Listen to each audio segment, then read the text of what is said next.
우리 옆에 계시는 분들 보시면서 평화의 인사를 나누겠습니다. 주님의 평화가 함께 하시기를.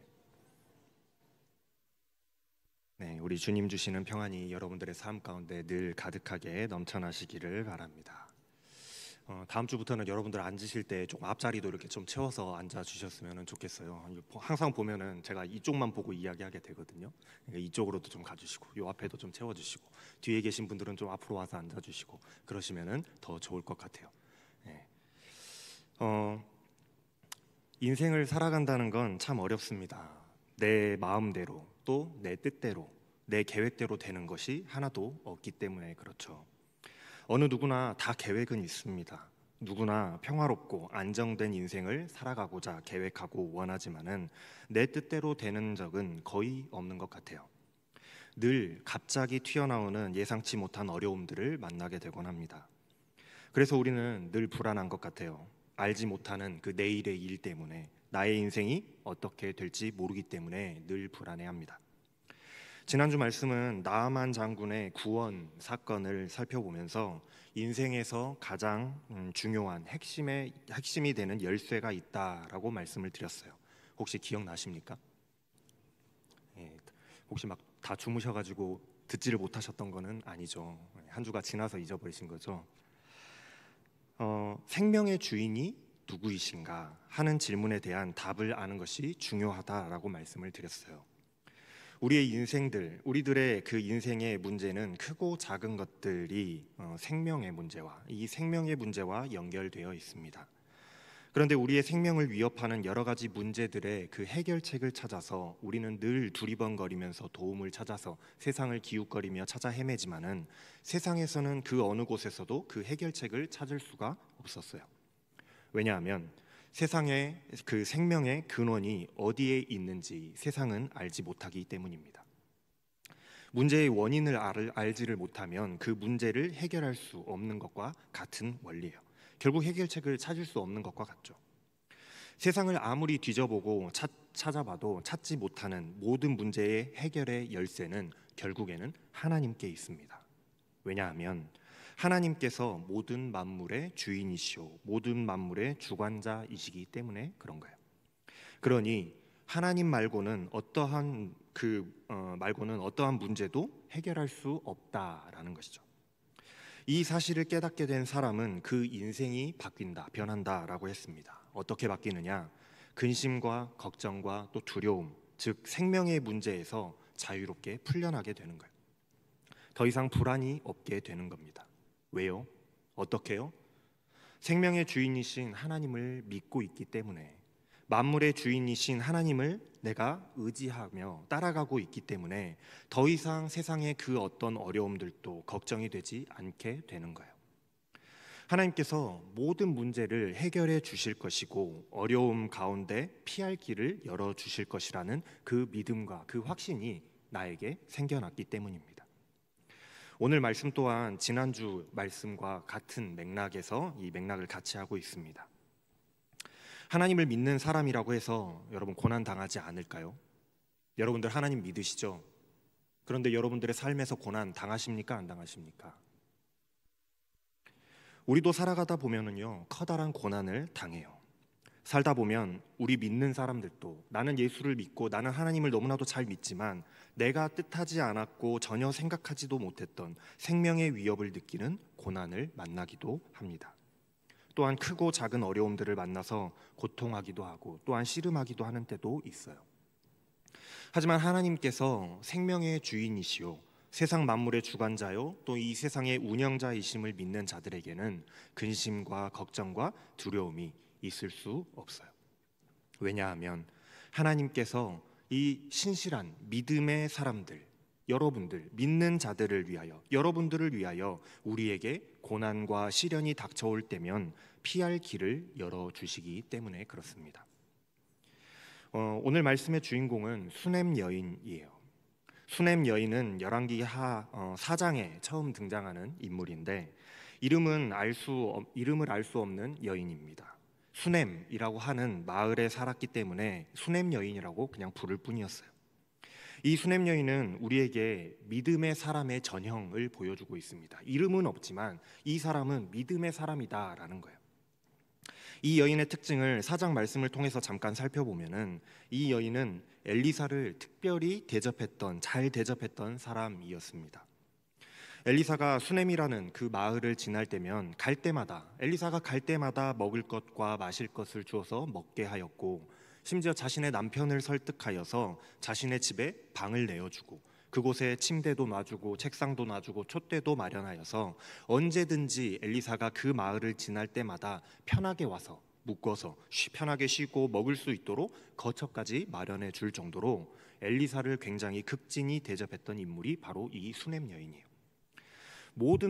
당시의 모든 이스라엘 백성들이 선지자를 홀대하고 하나님의 사람들을 홀대하던 그때에 이 여인만큼은 하나님의 사람, 선지자를 극진히 대접하고 있어요.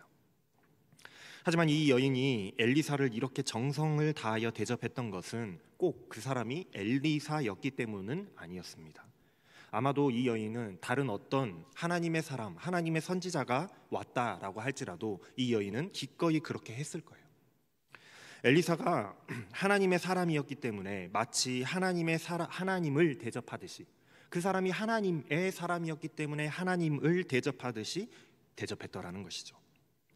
이 여인이 엘리사의 그 능력을 보고 엘리사가 행했던 그 기적들을 보고 무언가 내가 얻을 것이 있겠다, 떨어지는 그 떡고물이 있겠다라는 그런 생각이 있어서 목적을 가지고 대접한 것이 절대 아니었다라는 거예요. 한 번은 엘리사가 무엇을 하여 주기를, 내가 너에게 뭘 해줄까 하고 원하느냐라고 물어봐요. 원하는 바가 있느냐고 물어보지만 이 여인은 나는 부족한 것이 없이 잘 살고 있다라고 대답하고 있는 것을 보았을 때에 이 여인은 특별한 목적을 가지고 대접했던 것이 아니라 정말로 선의로 하나님의 사람을 대접했다라는 것을 알 수가 있습니다. 다시 말해서 이 수넴 여인이 얼마나 하나님을 사랑하는 사람이었으며 하나님을 경외하는 믿음의 사람이었는지에 대해서 너무나도 잘 보여주고 있는 것이라고 할 수 있겠어요. 오늘 우리가 함께 살펴볼 이 8장의 말씀에서 이 수넴 여인이 이 믿음의 사람이 다시 한번 등장하게 됩니다. 이런 경우는 좀 드물죠. 다시 한번 등장해요.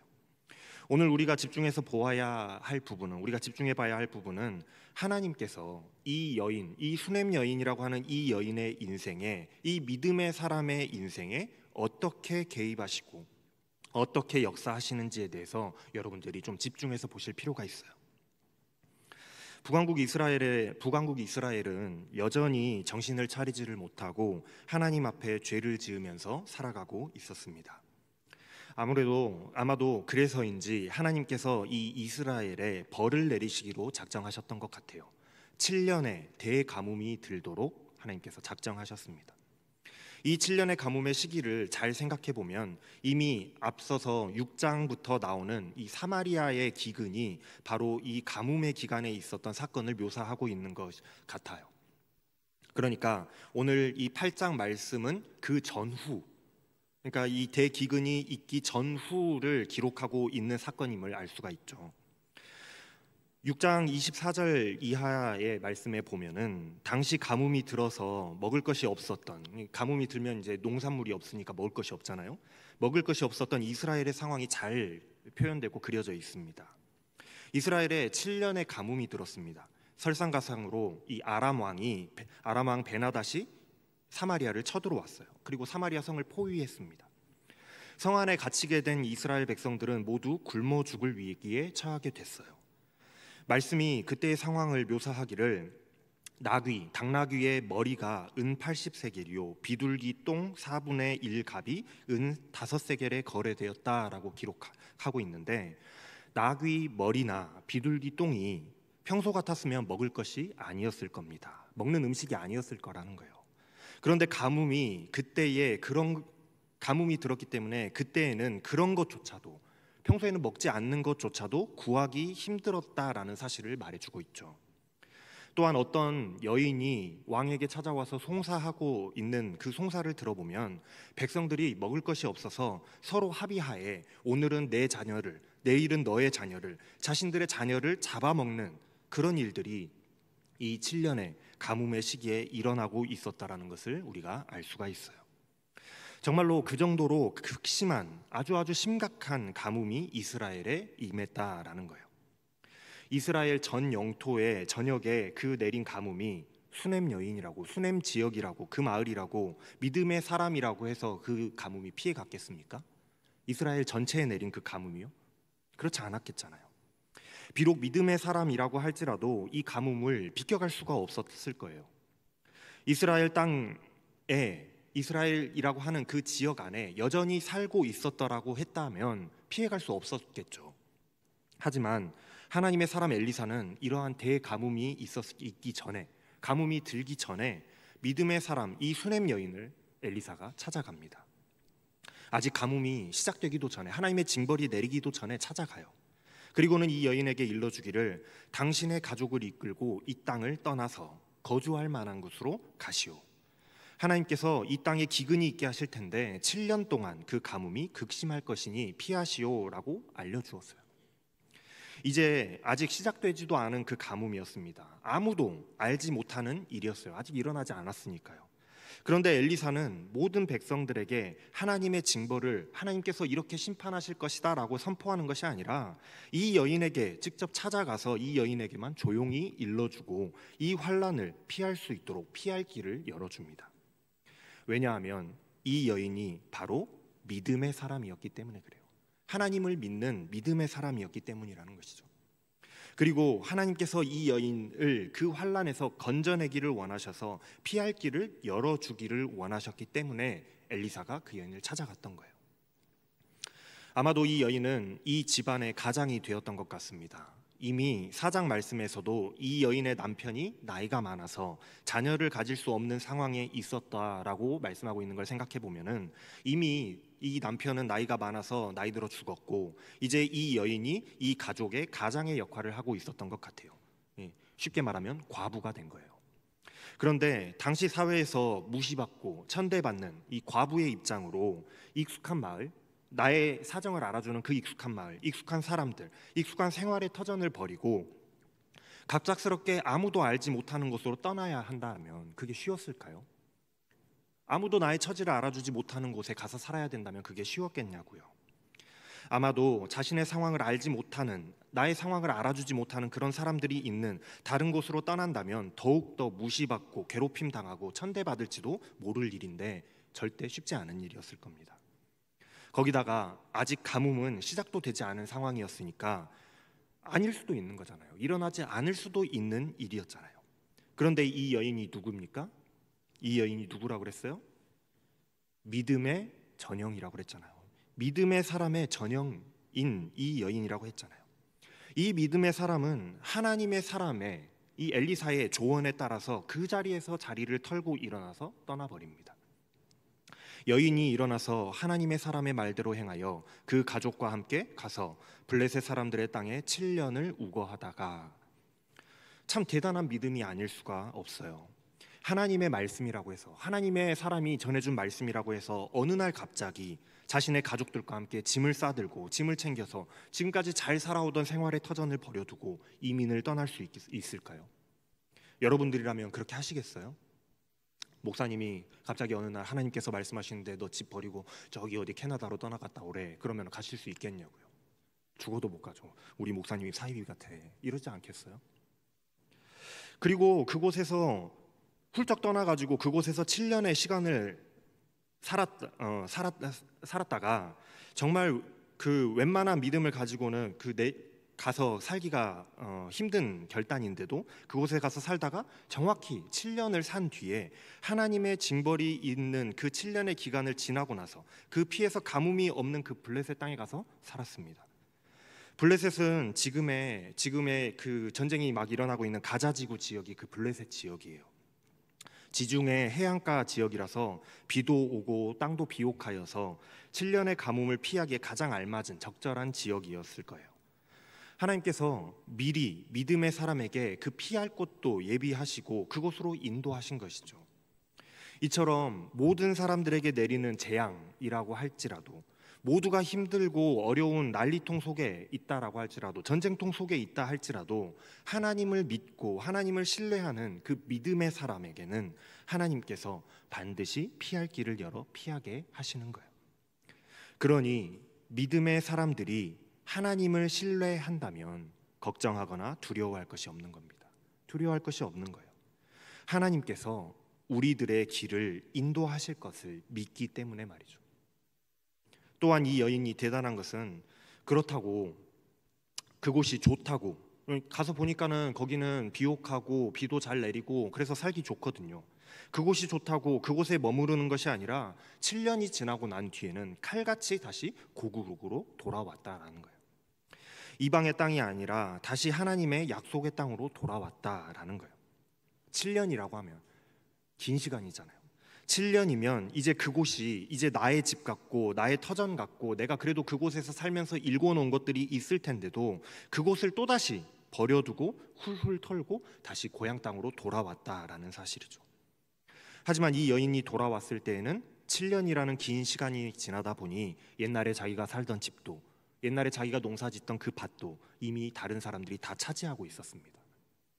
당시의 법을 생각해보면 당시 이스라엘 법을 생각해보면 아마도 이처럼 갑작스럽게 주인이 사라진 버려진 땅은 왕의 소유가 되었던 것 같아요.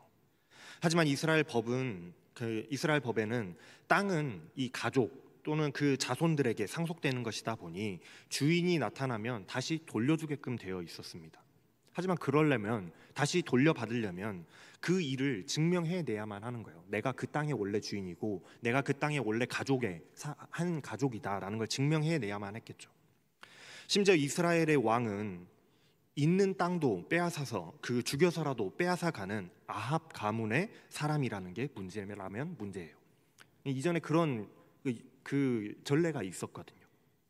믿음의 사람이 이제 고향 땅으로 돌아왔습니다. 그리고는 자신의 집과 땅을 차지하고 있는 사람들을 봤어요. 그래서 이제 왕에게 찾아가서 자신의 집과 옛날 집과 밭을 돌려달라고 호소하기 위해서 왕을 찾아가서 왕에게로 나아갔습니다.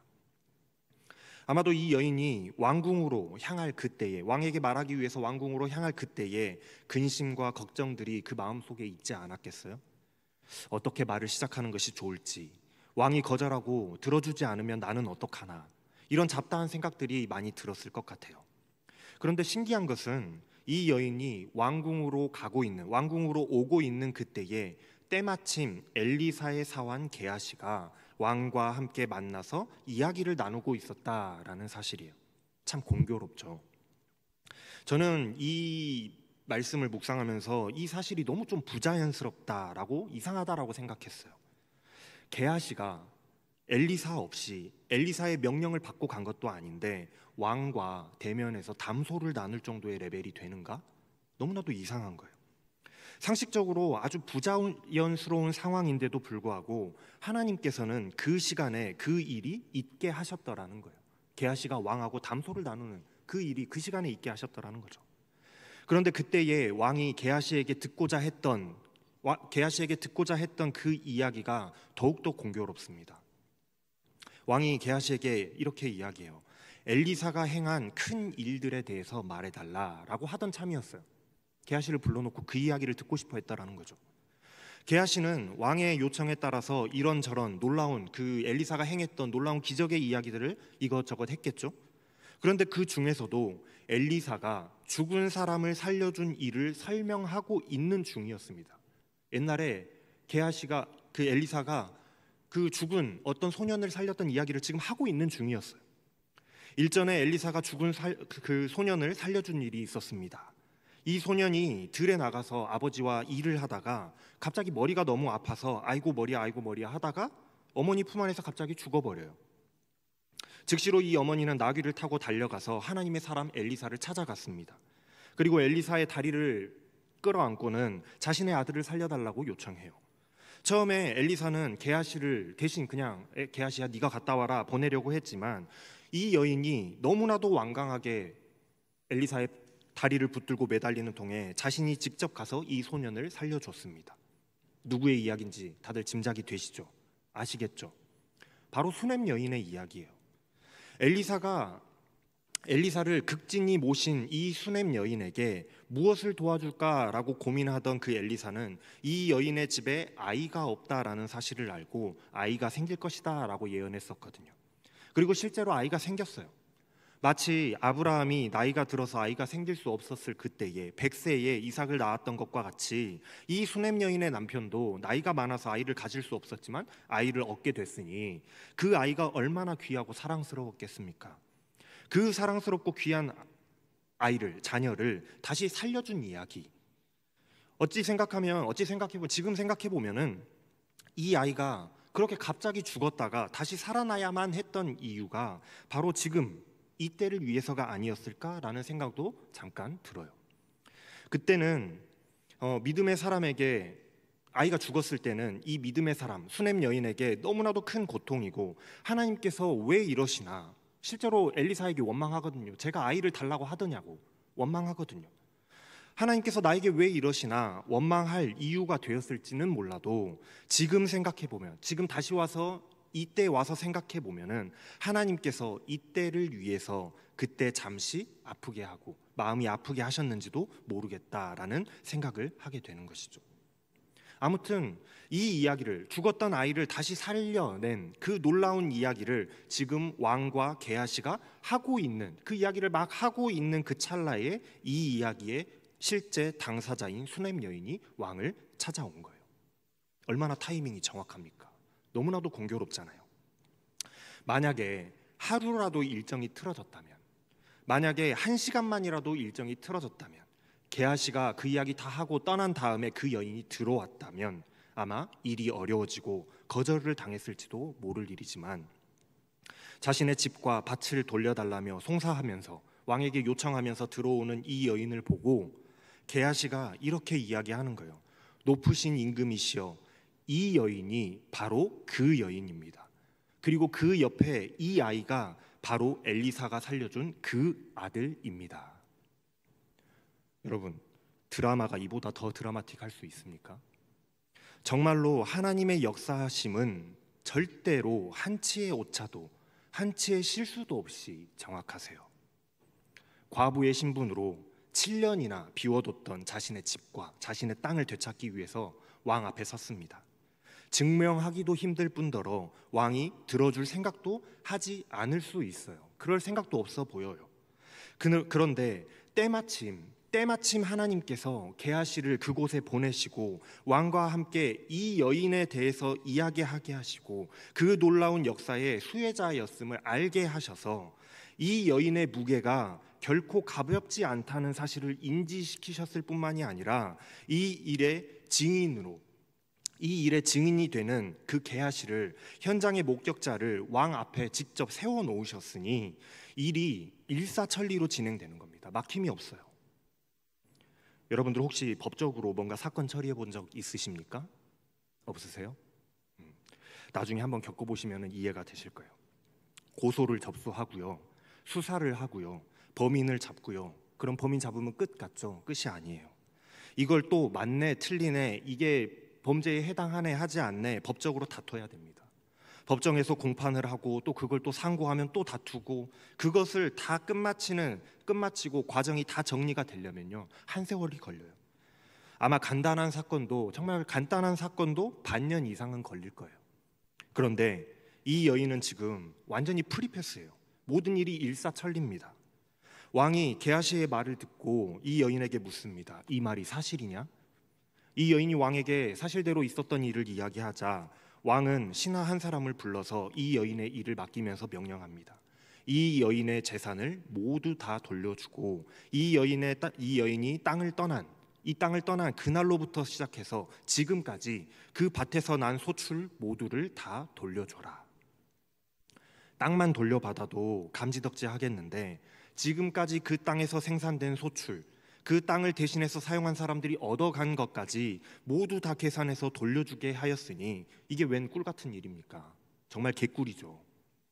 가뭄을 피해서 블레셋 가서 7년을 살다가 왔더니 자동으로 7년간 밀려있던 월세까지 다 챙겨받는 격이 된 거예요.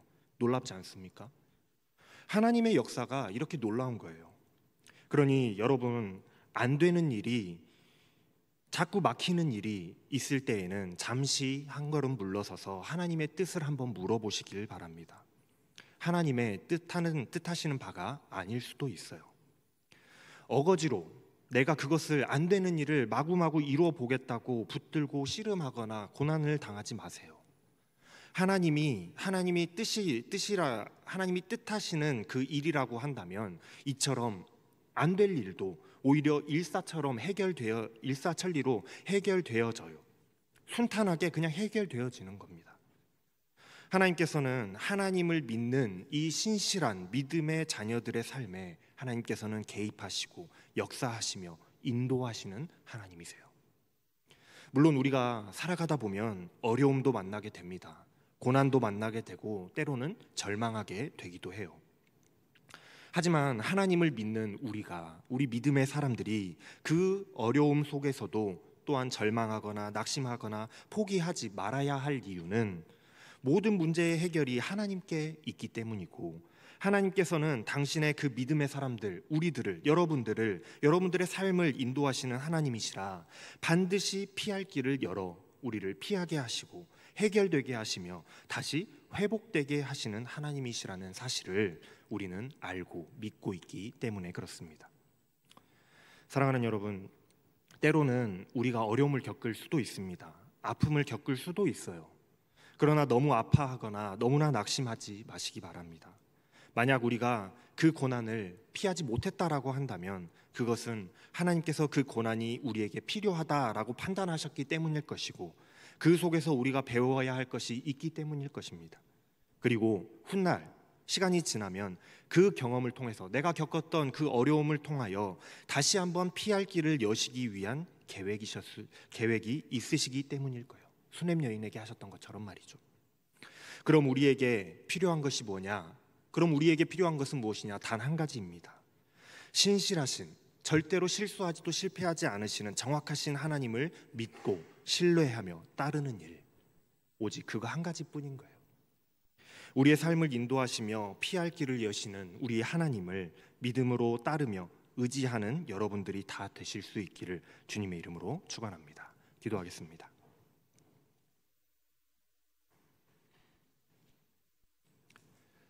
우리의 피할 길 되시는 하나님, 막다른 길과 같은 인생의 어려움을 만나게 될 때에 나의 힘과 나의 능력을 의지하며 세상에서 도움을 찾는 것이 아니라 생명의 주인이시오 문제의 해결자 되시며 모든 만물의 주관자 되시는 하나님을 알고 믿음으로 순종하여서 피할 길을 여시며 환난에서 건지시는 신실하신 하나님을 의지하는 자들 다 되게 하여 주시옵소서.